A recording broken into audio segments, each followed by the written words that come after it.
In medicine, we presume that certain things are just not possible. That it's just, well, these things just can't happen, right?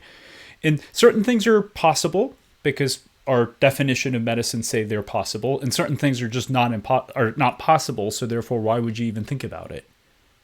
Take, for instance, the work of Dr. Sinclair. All of you need to be paying attention to this guy if you haven't. He has written this brilliant book called Lifespan. And basically, this guy who's a Harvard researcher, senior Harvard researcher, so he's probably not too dull, right?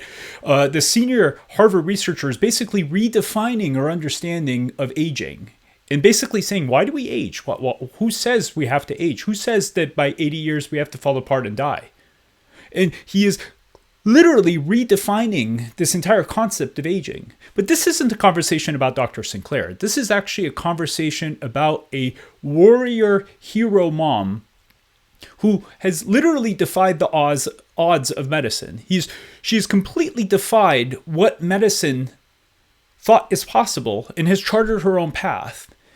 And the reason why I bring this up is we as physicians, and I'm guilty of this as anyone, we oftentimes tell parents like, well, no, that's not possible. You're so silly for thinking about this. Why would you even think about that? This is how things are. I am the doctor. I know what is right. You don't know what, because you're just a patient. And I'm going to tell you what is possible or not. And you as families, you as people, take our word as the word of God and presume, well, the doctor knows best, so therefore I will listen to the doctor. And it's not the doctor's faults either. It's actually the medical establishment, the medical system's fault.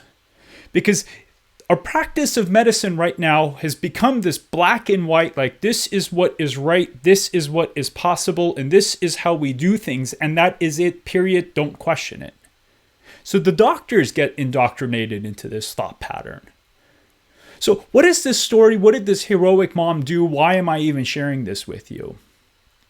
Well, this heroic mom, this warrior mom, had a little guy, 4 years of age, who ended up having type 1 diabetes. And for those of you who know about type 1 diabetes, typically the course is you get type 1 diabetes, quickly you start needing insulin, and that is the end of the story, right? You get type 1 diabetes, you need insulin, your pancreas fails, and for the rest of your life, you need some kind of insulin injection of some sort.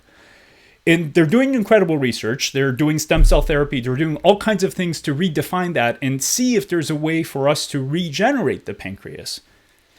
But this mom reached out to me and said, hey, this is what's going on with my kid, and I want to actually stave off. I want to push back the onset of this type 1 diabetes so my kid doesn't need insulin for a period of time. And we even took it a step further and entertained the possibility of, God, what if we could reverse the type 1 diabetes, which is insane, right? Because you can't reverse type 1 diabetes, right? At least not from what we know. You can't stave off type 1 diabetes because once it starts, if everything kind of has a cascade event and ultimately the child, the person, needs to get insulin. But this mom was like, you know what? No, I don't believe that. I don't believe that, and I want you to help me try to defy those odds. And I said, okay, let's do it. I don't know if we can. I've never done it. I think it's possible. I think it's going to take a lot of work. But just because it hasn't been done doesn't mean it can't be done. So let's check it out. And she said, okay. And I said, okay. So we did all kinds of testing. We did immune testing. We did gut testing. We did food testing, mitochondrial testing. I mean, whatever there was, this mom wanted to test it all. And the entire time, I was very forthcoming with her. Like, hey, we may just come up completely dry, and you may waste a whole lot of money and time and have us be nowhere. And she said, okay. And I was like, okay, as long as you know. So we tested, and we found all kinds of things. Massive imbalances in the gut bacteria, gut inflammation, food reactions, huge metabolic issues to the point where I was shocked. Like, this kid had some of the worst mitochondrial markers that I've ever seen in any patient. And his entire system, from literally head to toe, was in disarray. Everything was off. So we treated his gut. We balanced the bacteria. We got rid of the inflammatory foods. We got rid of lectins. We got rid of gluten. We provided him massive amounts of antioxidants, massive amounts of metabolic supporters, mitochondrial supporters, all of these things. And then I've just let them be because I was like, okay, let's see what happens. And one of the things that was interesting about this guy was that he had antibodies against his pancreas that the researchers were following, because he was actually part of a research study to look at the progression of his diabetes. So we were lucky enough to have these antibodies against his pancreatic cells, these beta islet cells that produced insulin. So we knew what those levels were. And we also found that he had antibodies against his thyroid. So we had two different measures. And we did the treatment, and then I said, reach out to me. The first thing that the mom found after starting this treatment was that her little guy became more animated. He was more active. He was more engaged. Not that he was autistic and withdrawn, but like there was a more bubbly, energetic version to him. I was like, oh, that's cool. Okay. I don't know if we reversed the diabetes, but at least that has happened. And then 6 months went by and we retested him and his thyroid antibodies had come down. I was like, oh, that's interesting. That's a good sign. And now, mind you, 6 months out, most type 1 diabetics are fully insulin dependent. A year out, for sure, they're insulin dependent. And by the time the family had already seen me, it was already 6 months out.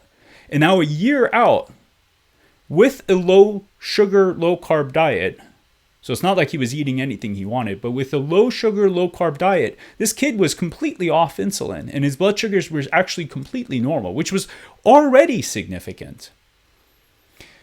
When the mom did the testing, so we actually measured his pancreatic capacity to produce insulin. It's called C-peptide. We measured the C-peptide before and after. The C-peptide actually had come up, not huge. It wasn't normal. But instead of completely going down and ultimately failing, his pancreatic production of insulin had gone up by like 10%, which was strange.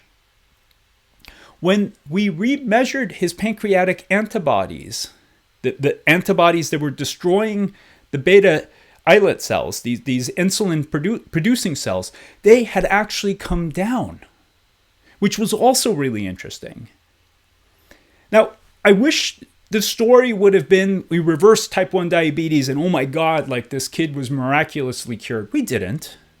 And ultimately, as we relaxed the protocol because it got to be a little bit overwhelming, things actually did slip backwards. But what is a miracle, what is amazing is that this mom, and this isn't a story about me, it's the story of the mom because I just typed some stuff on a piece of paper and say, here you go.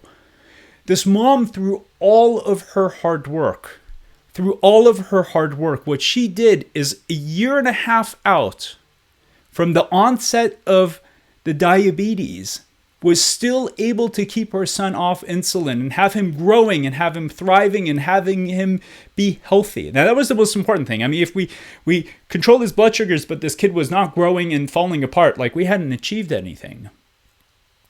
And the reason why I share this with you is, one, to celebrate this amazing mom and what she accomplished. But more importantly, to have all of you know that there's so much power that you have to make a difference in the lives of yourself, in the lives of your family, in the lives of your children. And for you not to be dissuaded, for you not to be discouraged if you think that something is possible. When someone else says, well, no, that's just not possible. You can't do that. Who says that you can't? Maybe sometimes we lack the right information to do what we need. And that is where healers and patients and doctors all need to come together to start really pushing the boundaries of our understanding. Because who says things are not possible? If Dr. Sinclair is redefining our understanding of aging, and he believes that in 2 or 3 decades, we may have people living up to 120, 150 years of age, and chances are he's probably not that far off. If he is able to do that, what else can we accomplish? What else can we accomplish if we put our minds to it? And we stop telling ourselves, stop telling you that, no, that's not possible. Stop thinking that. No, you can't fix that through that. No, diet can't fix this. No, supplements can't do that. No, that's just, no. Who says? Who says the human body is incredible in its ability to heal itself? And the only thing that prevents it from doing that is something that is hindering it, whether it's a toxin or a food or a microbial imbalance or whatever. And the more we have these conversations, the more you have these conversations, the more we can understand what is limiting the healing of our society, the healing of your children. And the better we can then step forward together to make that possible. So I'm not going to mention her name. She wanted to stay anonymous, but cheers to this incredible warrior mom. And all of you parents out there have that warrior spirit inside of you. Sometimes, sadly, us as physicians crush that. And I hope this story is a way to rekindle that for those of you that have lost that fire, that feel like you're disempowered and you can't do anything and you have to only rely on X, Y, or Z things. You have the power. You have the capacity. You just need to tap into it the same way this mom did.